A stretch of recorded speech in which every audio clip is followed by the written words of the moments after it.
Just add on a glow stick to the top of the bath, so if anyone comes in their boat, they're not going to run us over.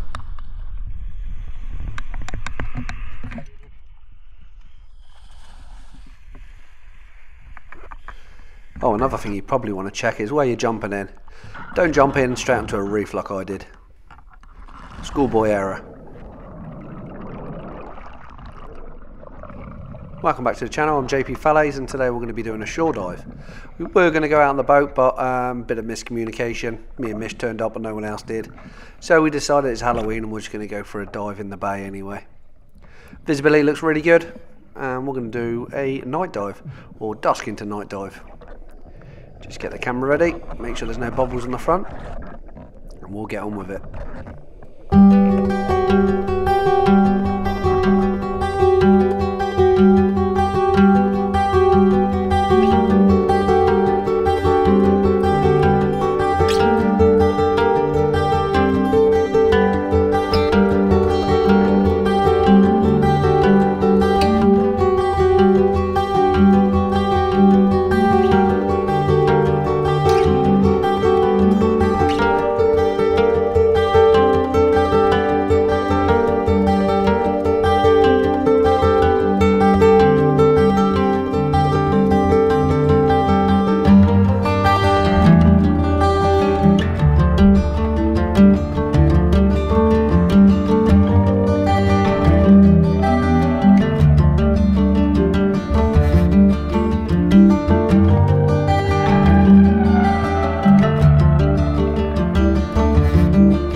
With a shore dive, you tend to have more time. You tend to focus on the smaller things.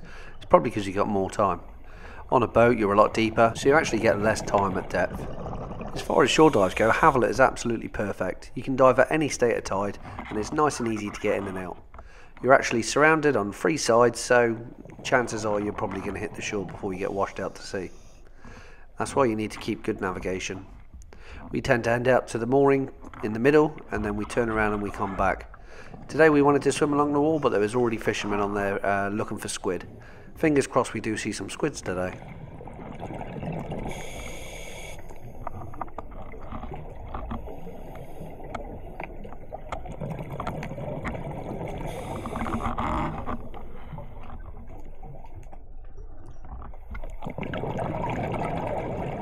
I love this time of day for diving.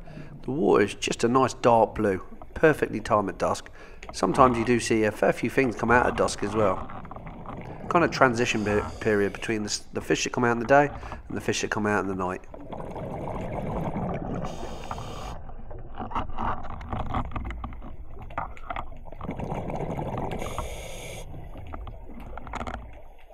We're getting down towards the moorings already. I can tell by the way the sand's changed. It's a kind of rough ground. There is scallops in this. I've seen a few already.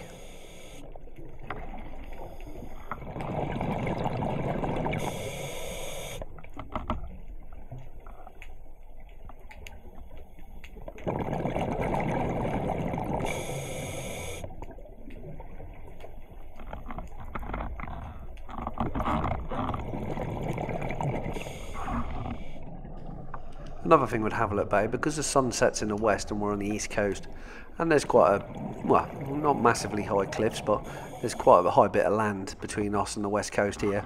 It gets dark very, very quickly.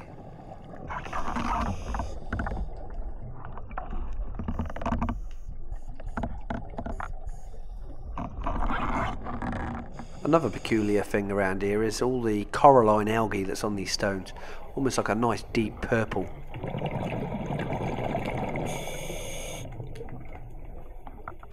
What we're trying to do is sneak up on fish, and the fish normally hide down behind these tufts, trying to find somewhere to sleep.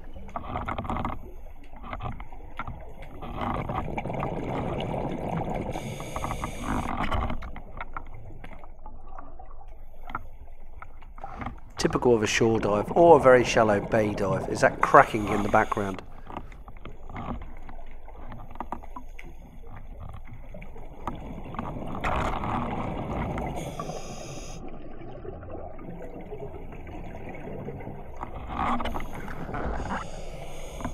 Shore dives give me a good time to use my macro. Look at this hermit crab.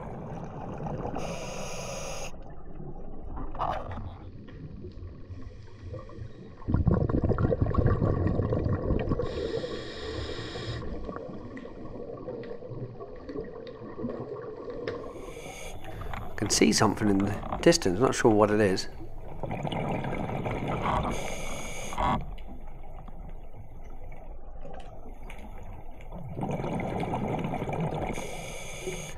Looks like half an oar. Probably come off of one of the tenders from the boats at Moor in Havelock Bay. Could be anyone's. I'm going to chuck it in my bag. If it is yours, I will leave it at the top of the slipway on the landward side, up near the rowing boats. If it's yours, come and collect it.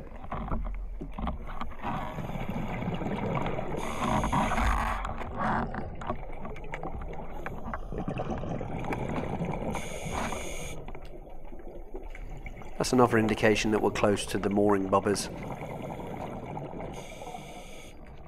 Well, normally when there's a little bit of rough water, you hear them before you see them. The chains make a hell of a racket underwater, jiggling up and down.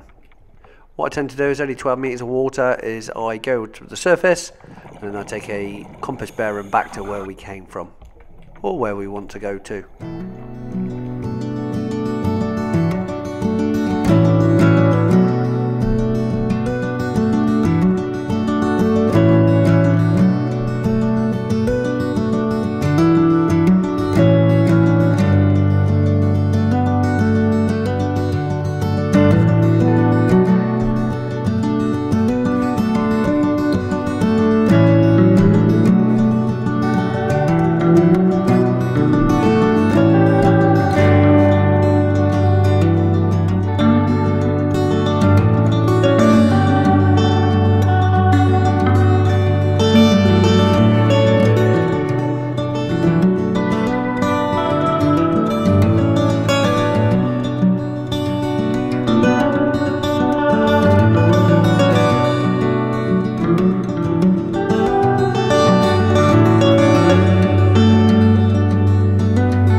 Had a quick check, bang on where I thought we were.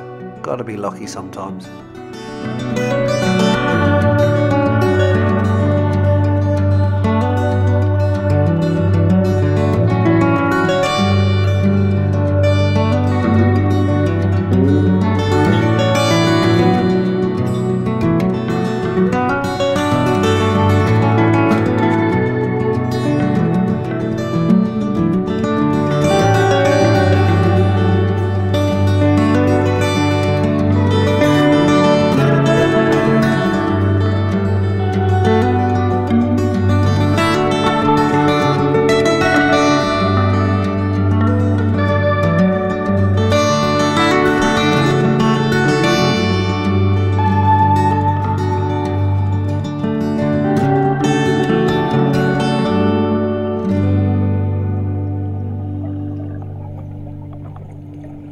Got really excited then because I thought this was an octopus, but it's not. It's just a medium-sized cuttlefish. If we wait around for a couple of minutes, just get him used to us, we should be able to get him nice and close for a photograph. You can't rush into these things, otherwise they just swim away. A bit up trust with him now. He's allowing us to even pat him.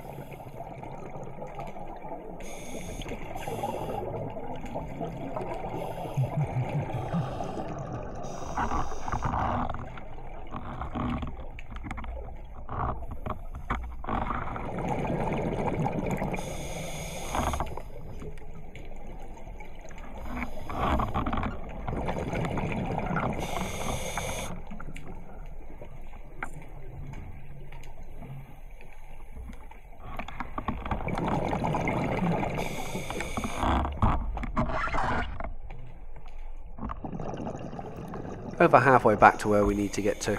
I can tell we're in the right direction by all these stones. If I'm too far to the left, it's remaining of sand and then goes straight to Long Tago, and the same on the right hand side. The boulder's a lot larger.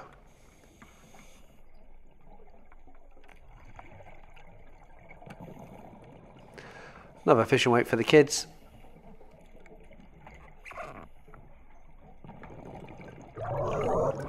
Another quick surface, just to see how close we can get into the wall. Unfortunately, we're not going to be able to get as close as I want to into the wall because there's people squid jigging. And believe me, they do try and catch us. Whilst I was up on the surface, Mish was looking in these snake-lock anemones. And she has found an anemone prawns. It's only the second location I've ever seen them in. Always seems to be at night as well. They almost look too tropical to be from the Channel Islands. You do get them in the southern of the UK as well, and some parts of France. The largest of specimens are about 30mm or 3cm, so they're very, very small. You can see there's some other types of shrimp swimming in front of my camera as well. Not quite sure what type they are. Could be hooded shrimp, possibly.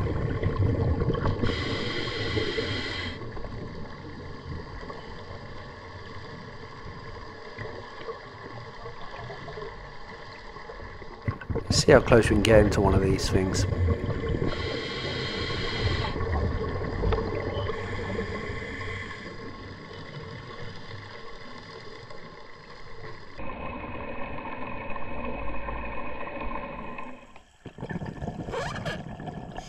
Right, let's carry on. No squid just yet, but plenty of these small pollock.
So many scallops. Just this is above the low tide mark, so why is there the scallops here?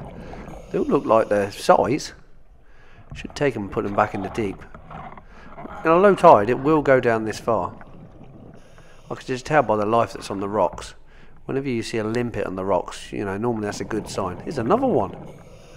Also another fishing weight, I'll take that.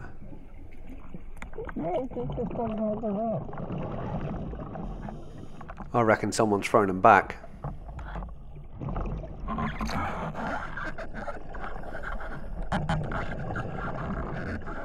I know exactly where I am now.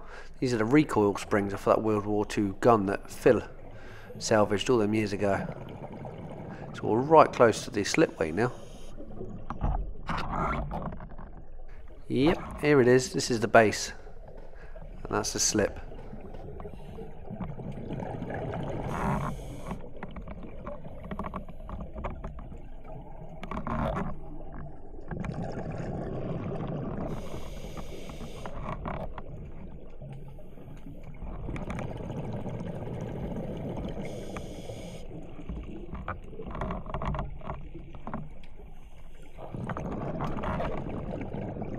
Got a little bit worried we were close to the fishermen because I looked up and I could see something above me.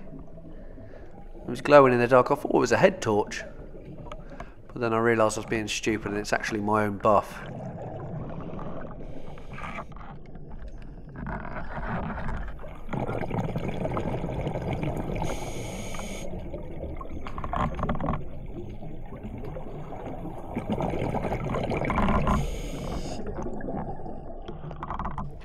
Loads of crabs feeding on the seaweed in the shore. Sure they're not bothered about me being there.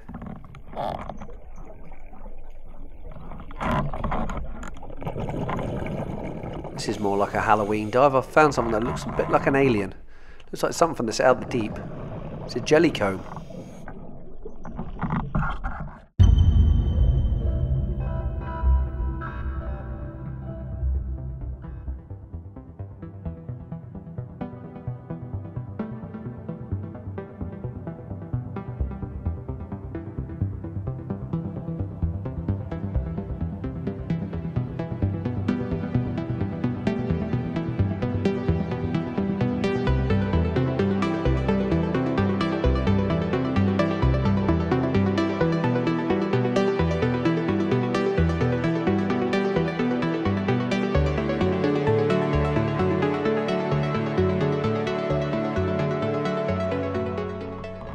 The lights look a bit more Christmassy than Halloween though.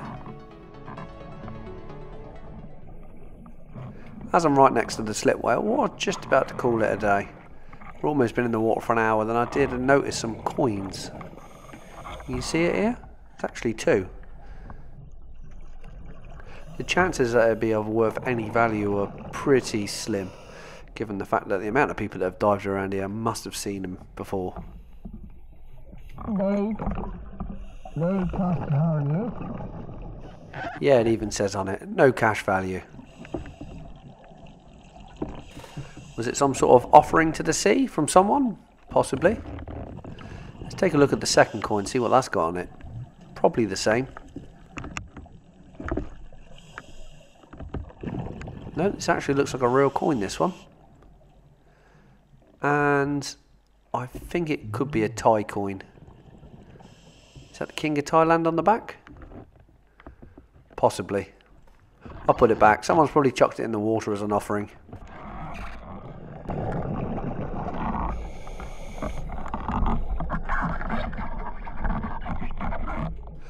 Oh, I can see squid above my head. They come in close and they swim away. Let's see if I can catch one. Well, catch one on camera that is. I don't think I'll catch one in my hand. They go on to the top of the slipway. These little lumps you see in the water are sepia. This is what they squirt out when they feel a little bit intimidated.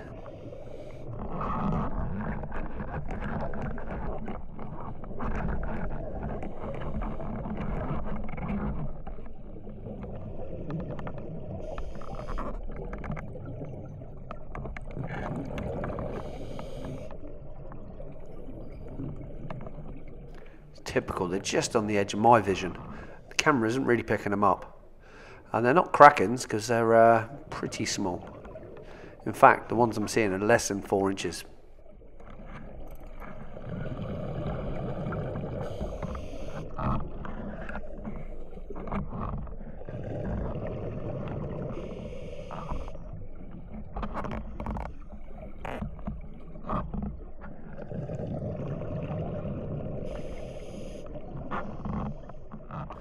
now swimming up the slipway, and we're probably in less than 2 meters of water. Here's a squid. And just like that, it was gone. Oh well, at least I got one on camera.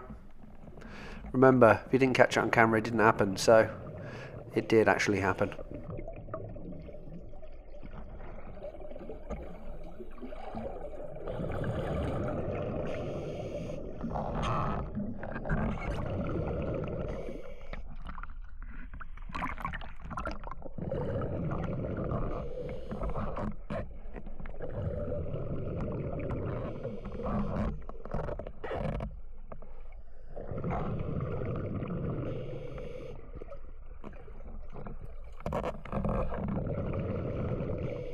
Oh, I thought I'd seen another one then. It's not.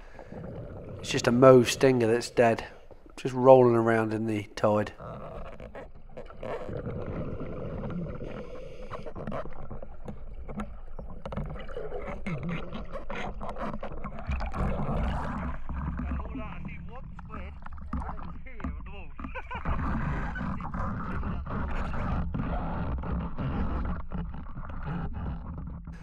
Oh, I hope you enjoyed that 23 minutes of escape from reality, and we managed to get a bit of a dive in there.